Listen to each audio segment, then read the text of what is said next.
Hello everyone. ഇന്ന് നമ്മൾ discuss ചെയ്യുന്നത് അഡ്വാൻസ്ഡ് കോപ്പറേറ്റിംഗ് അക്കൗണ്ടിങ്ങിലെ സോഷ്യൽ റെസ്പോൺസിബിലിറ്റി അക്കൗണ്ടിങ് എന്ന ടോപ്പിക്കാണ്. അതിൽ കവർ ചെയ്യുന്ന ഏരിയാസാണ് സോഷ്യൽ റെസ്പോൺസിബിലിറ്റി അക്കൗണ്ടിങ്ങിൻ്റെ meaning, objectives, scope, benefits and approaches. First meaning നോക്കാം. Social responsibility accounting is a framework organized to monitor and appraise an organization performance to ensure that it conforms to environmental, economic and social needs. അതായത് environmental, economic and social needs satisfy ചെയ്യുന്നുണ്ടെന്ന് confirm ചെയ്യാൻ വേണ്ടിയിട്ട് organisation performance monitor and appraise ചെയ്യുന്ന ഫ്രെയിംവർക്കിനെയാണ് social responsibility accounting എന്ന് പറയുന്നത്. Unlike financial accounting, it focuses on the contribution that the business gives to society and the environment through its behavior and activities. Financial അക്കൗണ്ടിൽ നിന്നും വ്യത്യസ്തമായിട്ട് ഇത് focus ചെയ്യുന്നത് business അതിൻ്റെ behaviour and ആക്ടിവിറ്റീസിലൂടെ സോഷ്യൽ ആൻഡ് എൻവയോൺമെൻറ്റിനും നൽകുന്ന കോൺട്രിബ്യൂഷൻസ് ആണ്. And social accounting is also known as social responsibility accounting, socio economic accounting, social reporting and social auditing.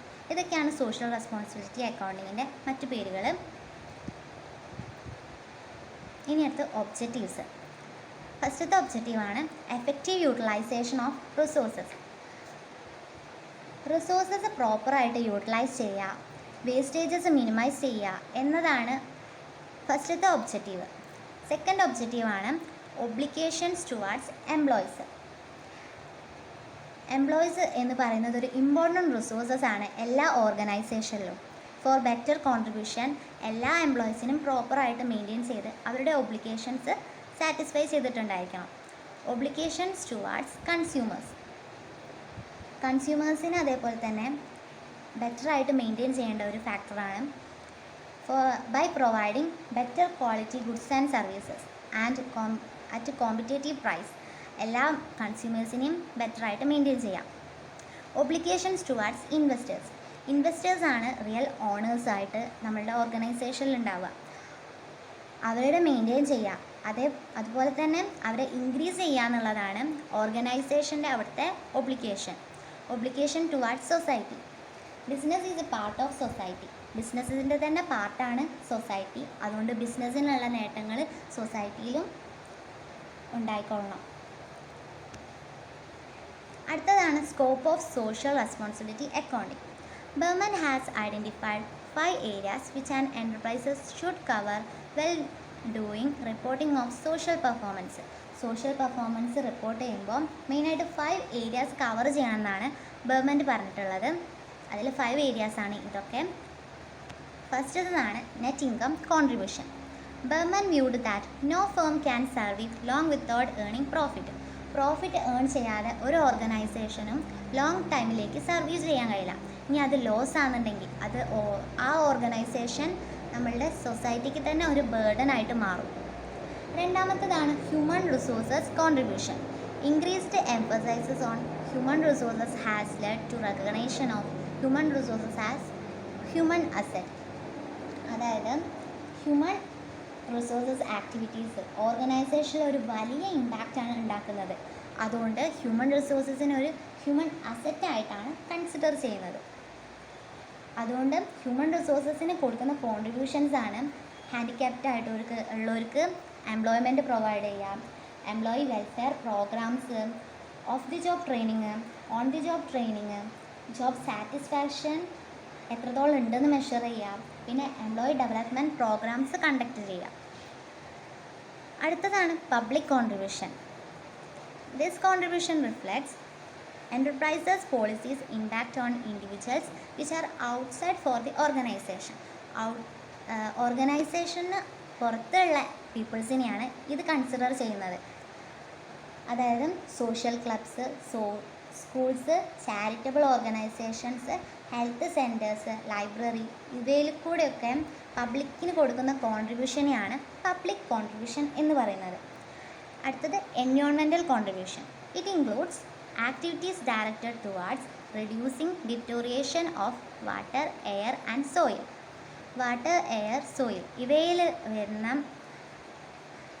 ദുരുപയോഗം കുറച്ചിട്ട് എൻവയോൺമെൻറ്റിനെ പ്രൊട്ടക്റ്റ് ചെയ്യുക എന്നുള്ളതാണ് എൻവയോൺമെൻറ്റൽ കോൺട്രിബ്യൂഷൻ എന്ന് പറയുന്നത്. അതിനു വേണ്ടിയിട്ട് installation of air purifiers, disposal of wasters, reduction of noise pollution എന്ന കാര്യങ്ങളാണ് മെയിനായിട്ട് ഓർഗനൈസേഷൻ കണ്ടക്ട് ചെയ്യുന്നത്. ലാസ്റ്റ് വണ്ണാണ് product or service contribution. This area includes product safety, product quality, packaging, advertisement etcetera. അതായത് നല്ല ക്വാളിറ്റിയുള്ള പ്രൊഡക്റ്റ് കൊടുക്കുക, പിന്നെ അഡ്വർടൈസ്മെൻറ്റ് നല്ല കുട്ടികൾക്കും ഒക്കെ മനസ്സിലാവുന്ന തരത്തിലും ആർക്കും ദോഷമായിട്ട് ബാധിക്കാത്ത തരത്തിലും, പിന്നെ പ്രൊഡക്റ്റിന് നല്ല പാക്കേജിങ് ഉണ്ടായിരിക്കണം, അതിൻ്റെ ഡ്യൂറബിലിറ്റി അതിൽ മെൻഷൻ ചെയ്തിട്ടുണ്ടായിരിക്കണം. ഇത്തരത്തിലുള്ള കോൺട്രിബ്യൂഷൻസ് ആണ് പ്രൊഡക്റ്റ് ഓർ സർവീസസ് കോൺട്രിബ്യൂഷൻ. ഇത്രയാണ് സ്കോപ്പ് ഉള്ളത്. അടുത്തതാണ് benefits. A firm fulfils it's social obligations and inform its members, the government and the general public to enable everybody to form correct opinion. അതായത് ഈ social responsibility അക്കൗണ്ടിങ്ങിലൂടെ social obligations എല്ലാം fulfil ചെയ്യുന്നുണ്ട്. അതുപോലെ തന്നെ അവിടെയുള്ള എല്ലാ മെമ്പേഴ്സിനെ ഇൻഫോമും ചെയ്യുന്നുണ്ട്, എല്ലാവരുടെ ഒപ്പീനിയൻസും കളക്ട് ചെയ്യുന്നുണ്ട്. It assists management in formulating appropriate policies and programmes. അതായത് അപ്രോപ്രിയേറ്റ് ആയിട്ടുള്ള പോളിസീസും പ്രോഗ്രാംസും ഫോർമുലേറ്റ് ചെയ്യുന്നതിന് നമ്മളുടെ ഈ സോഷ്യൽ റെസ്പോൺസിബിലിറ്റി അക്കൗണ്ടിങ് അസിസ്റ്റ് ചെയ്യുന്നുണ്ട്. അടുത്ത് it act as an evidence of social commitment.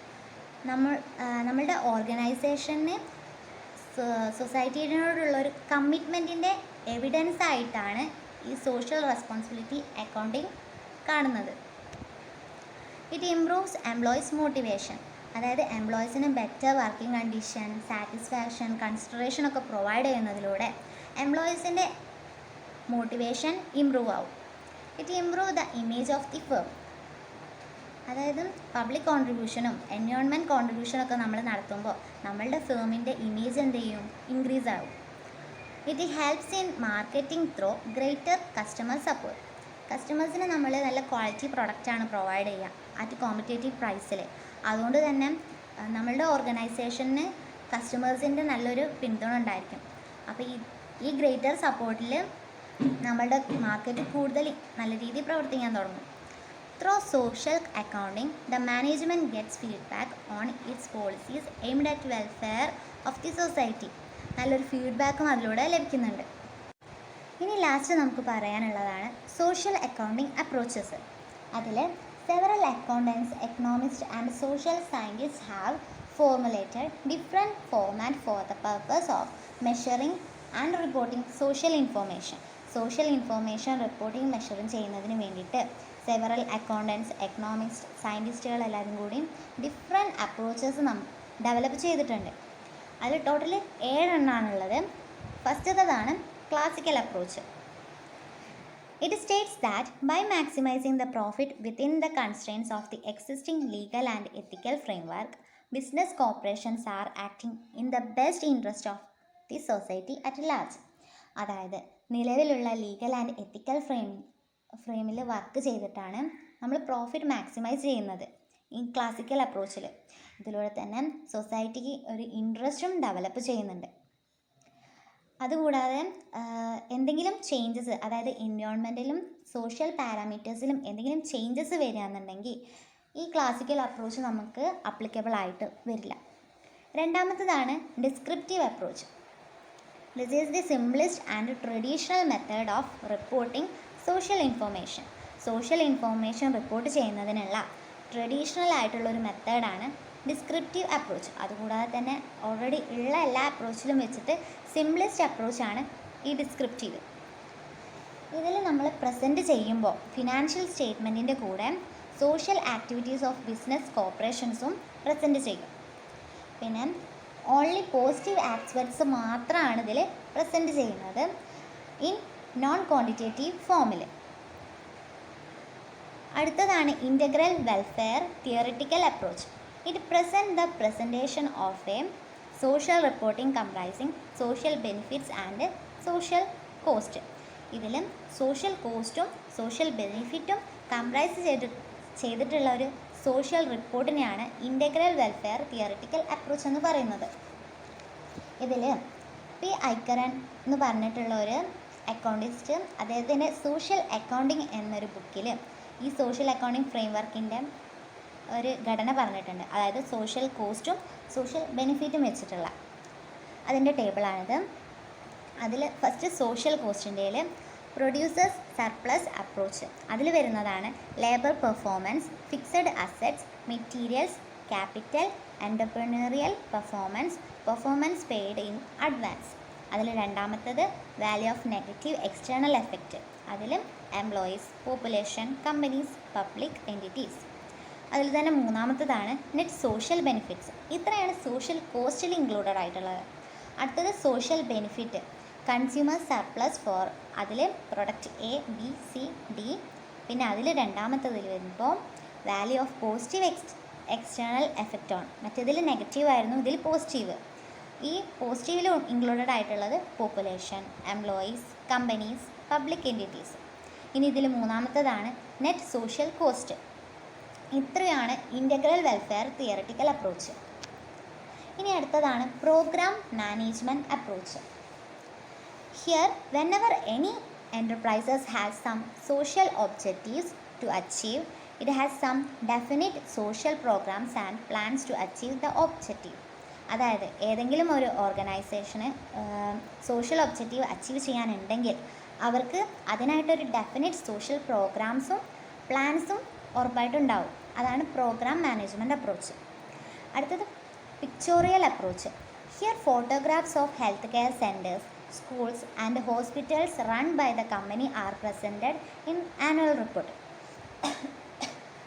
അതായത് ഏതെങ്കിലും ഓർഗനൈസേഷൻ നടത്തിക്കൊണ്ടുപോകുന്നത് ഹോസ്പിറ്റൽ, സ്കൂൾസ് എന്നിവയ്ക്കാണെന്നുണ്ടെങ്കിൽ അവരുടെ ആനുവൽ റിപ്പോർട്ട് പ്രൊവൈഡ് ചെയ്യുമ്പോൾ ആ ആനുവൽ റിപ്പോർട്ടിൻ്റെ കൂടെ തന്നെ ആ ഹോസ്പിറ്റൽ ഓർ സ്കൂളിൻ്റെ പിക്ചറും കൂടി അതിൻ്റെ കൂടെ പ്രസൻറ്റ് ചെയ്തിട്ടുണ്ടായിരിക്കും. അതാണ് പിക്ചോറിയൽ അപ്രോച്ച്.